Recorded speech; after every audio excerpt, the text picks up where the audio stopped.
Yo, what is up, ladies and gentlemen?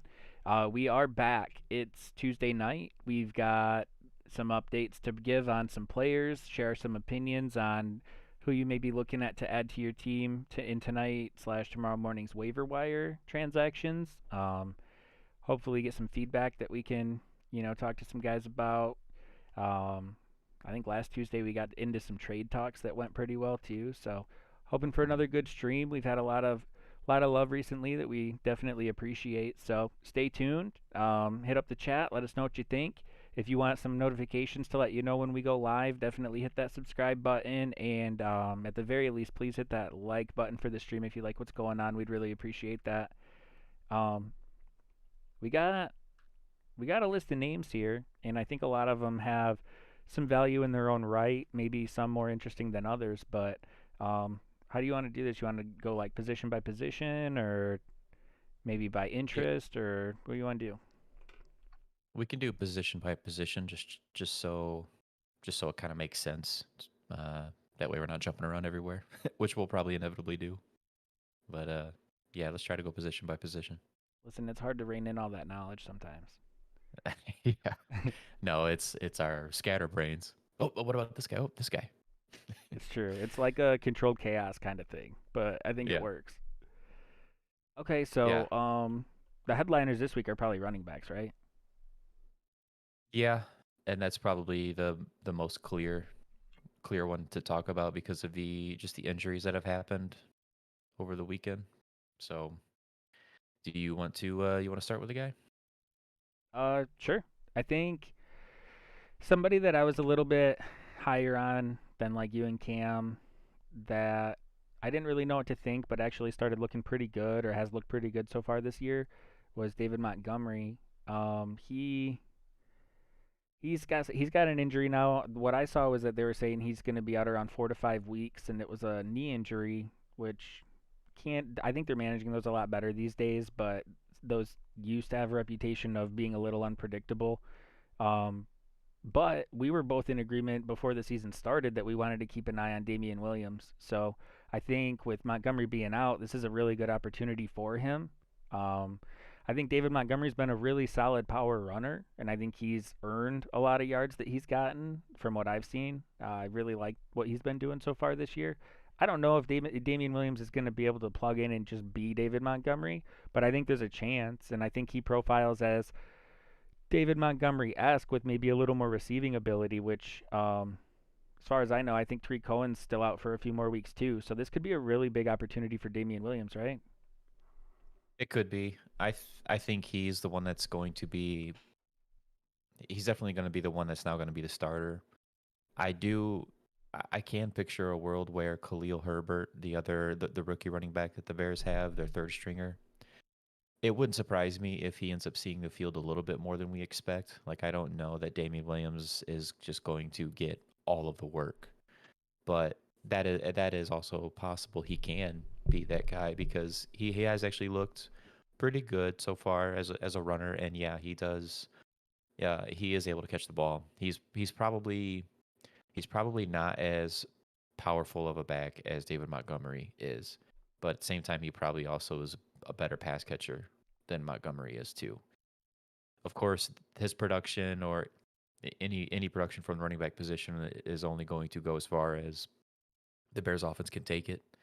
So it's not like we're buying into some super high powered, efficient, reliable offense. It's going to have some variance week to week and probably going to be somewhat matchup dependent too. It's not like it's just bulletproof, but just to take that position and expect to get a bunch of production out of it. But it's probably at the top or near the top. Montgomery would be not Montgomery, sorry, Williams for waivers this week. He's probably, I don't know, he might be the number one ad more than likely because of that 4 to 5 week window that we have with David Montgomery. That also makes it much more intriguing to me too. Yeah, I mean, there's some guys that you look at and maybe you're not interested in, even though they are taking over. But I don't think the Bears are that situation. I think there's a lot more juice left in that offense with Fields coming into play, and Mm-hmm. I see a lot of opportunity, and there just aren't very many. I mean, even just devil's advocate, like there aren't that many running backs that you can just go grab off of waivers that you know are going to be starting for the next month or so anyway.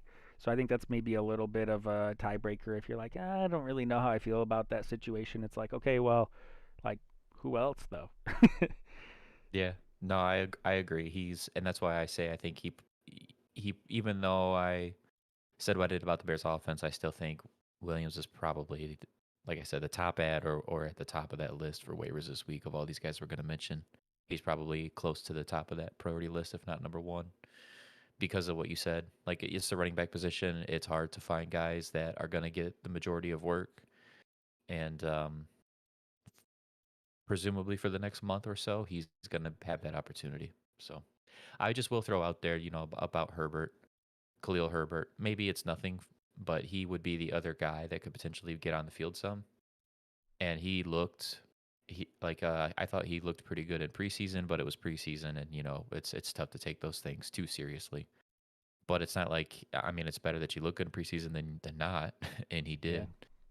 And like I said, it's just possible that he could be a little bit more involved than we would expect.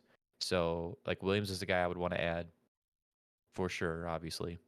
But if you're in a super deep league and you put a bid in on him, on Williams, and you don't get him, or your waiver claim or what have you, it wouldn't necessarily be the worst idea if you have the luxury on your bench, at the end of your bench, to put a Khalil Herbert and just see for like this week, this 1 week, And that would be like because a we don't free really know. agent ad after waivers clear, you're saying, or like Yeah, that if would you're be doing fine. fab, it'd be like a really low bid just to get him on your roster. Exactly. Yeah, I'm not trying to invest really much of anything into it because more than likely there's nothing there. But the possibility of it, like, I mean, so many times when these injuries happen to lead running backs, and then we just automatically want to plug in the next guy and be like, oh man, well, this guy's going to get the opportunity. And sometimes that's true. It is obviously depends on that player that's replacing the starter that got hurt. It depends on their ability and how much work they'll actually get. But a lot of these times too, it ends up being two guys or something like that end up sharing that workload that the starter had. So Yeah, could happen, and Herbert should be free. their schedule's not too bad coming up either. I just pulled it up. The next 5 weeks, we've got the Raiders, which I still think are a decent defense, but they're more of a bend but don't break. Like I think there's still production there. Hmm.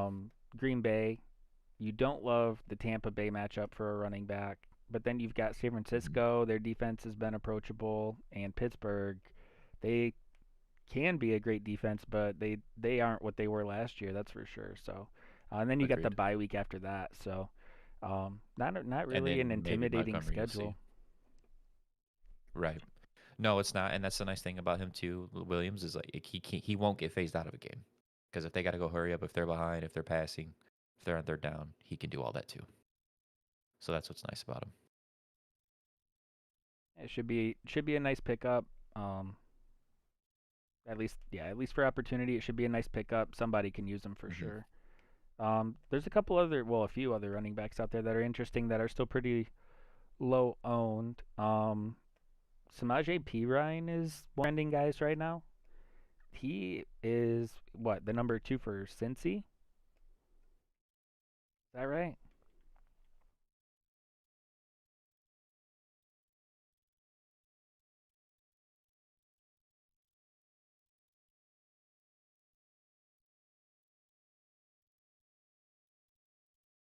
Um, Hopefully you can hear me. Yeah.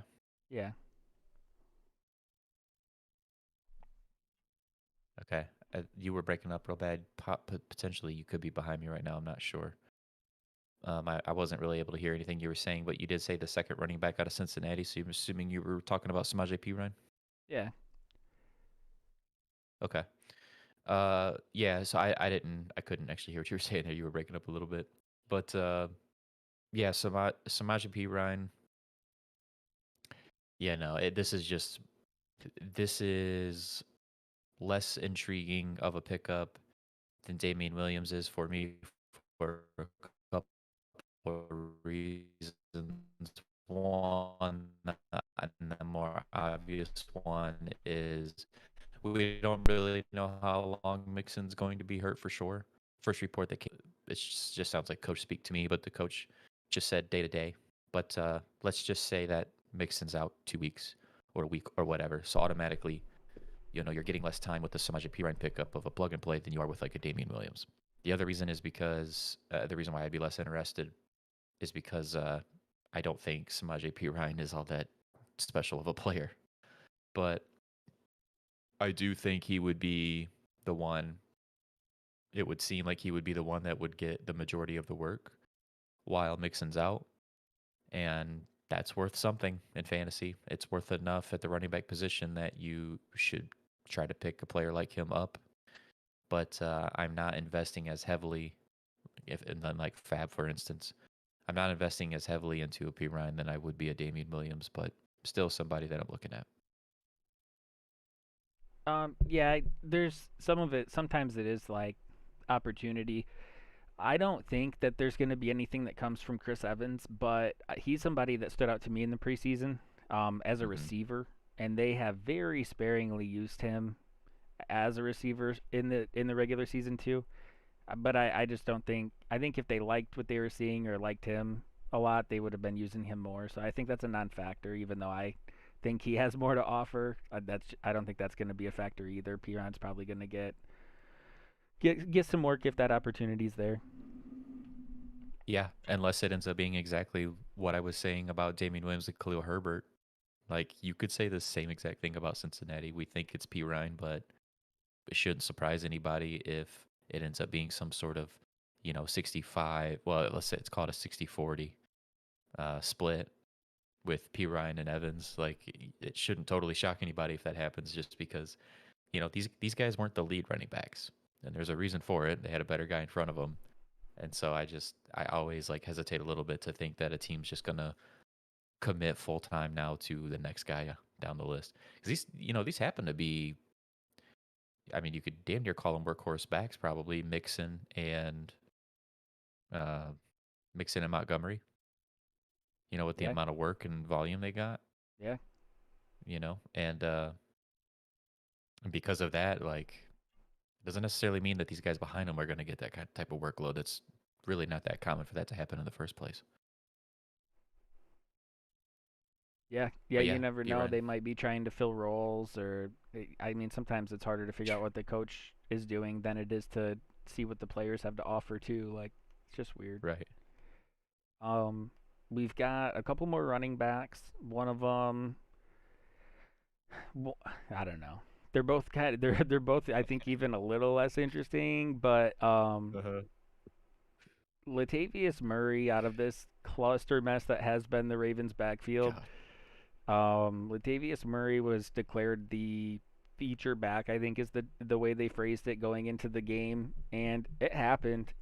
And now, like, I've seen a couple reports or like update articles that basically say like, I don't know what's happening with Tyson Williams, but they're out on him. It's so because we've already seen it for a week. I think you have to put some stock in that. Um, it seems like Bell is still capable of getting involved, but they put him back to the practice squad too. So there's a chance. I don't know. What I read was that they could bring Bell up from the practice squad one more time before they make a final roster decision on him. So if he comes up again this week or anytime soon, apparently the Ravens have to either keep him on the the what 52 53 man roster or Mm-hmm. cut him. So so that'll be interesting. At the very least, if they activate him again, we'll have a sure answer on how involved Bell's going to be. It won't be a back and forth thing forever on the practice squad, but I don't know. Like right now, Latavius Murray's the guy, right? He is, and you know what? It's worth something. It's not exciting, and oh, we got a couple people in chat real quick. Let's step over there, I suppose. Pick up Shepard, Chenault, or Ruggs. I think I like Uh, Chenault there. Chenault is interesting to me too, because Chark is out for the year, right? I believe his injury put him out for the entire season. So it's Chenault and it's Marvin Jones.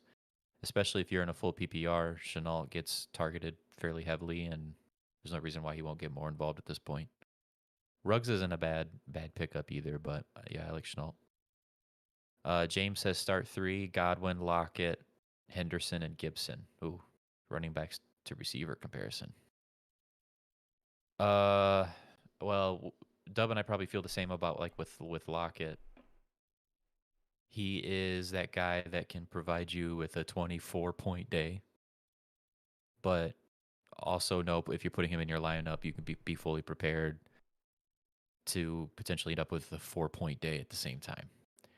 So he has no sort of floor where all those other three, Godwin, Henderson, Gibson, they all provide you with a better floor. But at the same time, they all have nice upside too. I don't remember all the matchups. I can pull those up real quick. I don't have them off the top of my head yet. My first thought too is that Lockett had a pretty low scoring game this week, and that was he came in with a known hip injury that he was managing. So I mean part of it's up in the air, but it might be worth tracking some reports too. I think if that's still bothering him, it's just another reason to steer away from Lockett's upside at least, where he is less likely to hit some of those home runs. So I mean, we're gonna have to wait and see, how that affects him. Some of these injuries can affect a guy for, the majority or the rest of the season, even though they're still out there playing, which hopefully isn't the case. But I would just keep an eye on the reports at the very least and see how Lockett's handling that hip injury. Right. I think Godwin and Henderson are definite starts, right? And then I feel like you have to be starting Gibson as well. So Washington, they are playing the Saints, and Saints we think they're a pretty good defense. So there's a little bit of concern with the matchup there. But yeah, Gibson's still going to provide you with just a floor that Lockett does not have. I think I'd have to go both running back.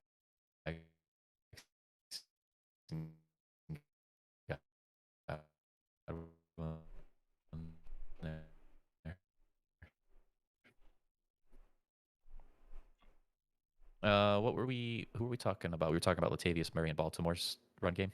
Can you hear me, Dub? Yeah.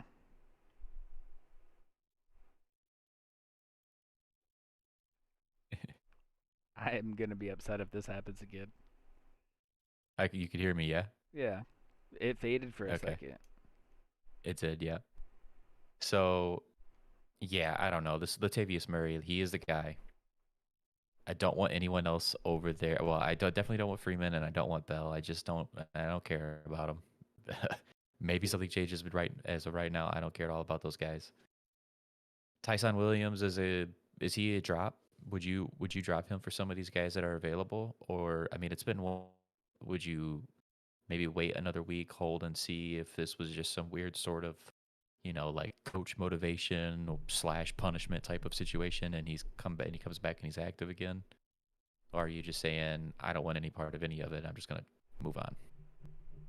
Like, would you drop him for a Damien Williams, for instance?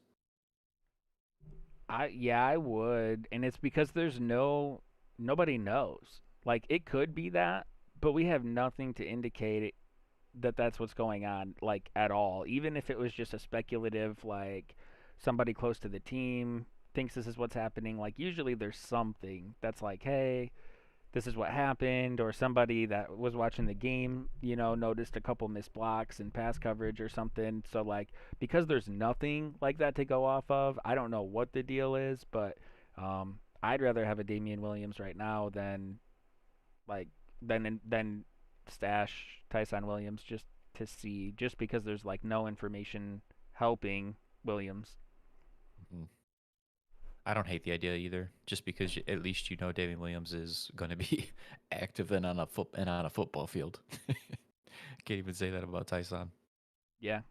It just seems there's obviously something going on there that's deeper than we know, that we have that information, because it didn't seem like he just looked. We've said it before, but he just looked like the best player on the field for Baltimore as far as the running backs go, and then to go from that to being inactive for these bums that are still hanging on by a thread in the league just doesn't make any sense. And Kind of has a certainly feel doesn't make like me feel good about it. there's an off the field thing that is being managed, that Hmm. they're like, He, we're really trying to keep a not closer eye on those kinds of things over the last 8 or listen, so years. So like we're Tyson's got a bit of problem with the booze. yeah, he's got a bit of a temper, and there's a couple videos that haven't really leaked yet. So we're just gonna sit tight here. It seems like something like that off the wall. It just doesn't make any sense. So yeah, Latavius Murray, 45% owned in ESPN leagues. I guess pick him up. I mean, you're not gonna play that guy unless you have to because you have an injury to a running back or you're incredibly thin, or you're in a deep league. And for all of those said reasons, you can do worse than Latavius Murray. That is a reality. Yeah. He's got an opportunity for a touchdown just about every week. Well, and there's one other guy that's probably even less interesting. I don't know, with the connection interruptions, and I'm a little bit tired, but we didn't touch on Seattle's situation yet, right? No, we haven't. Okay, so Chris Carson has an injury, so there's a chance that Alex Collins ends up being their running back. This is a situation I would normally be very excited about um, Rashad Penny if he were healthy, but this dude's been hurt for like a year and a half now. I think Alex Collins is going to be more of a straight, north and south kind of a runner. There, I don't see him getting involved in the passing game much, if at all. I don't think at all. But like, there's still value if he's a running back that's starting in the NFL. So if Chris Carson's out, I don't know that he is for sure. He's questionable right now, right? Uh, y- yeah, yeah. I mean, he just didn't.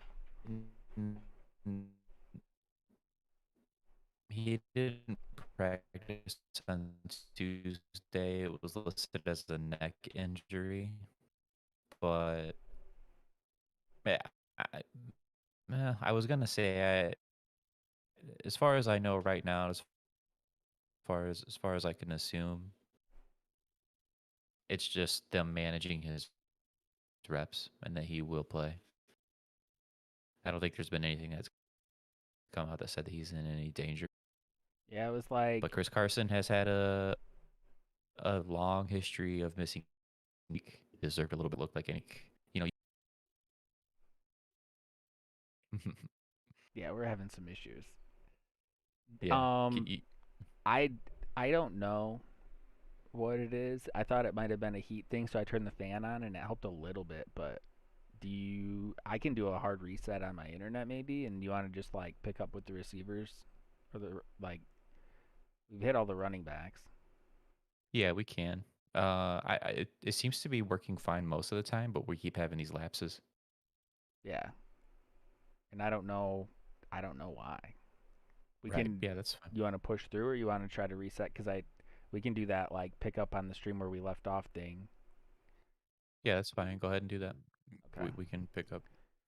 We'll give it a try. If you're here, I'm gonna do a hard reset. Be right back. Should pull right back up on the same stream. So sorry for that inconvenience, but we also wanna have a quality stream and not have you listening to all this rubber banding and stuff. So, BRB.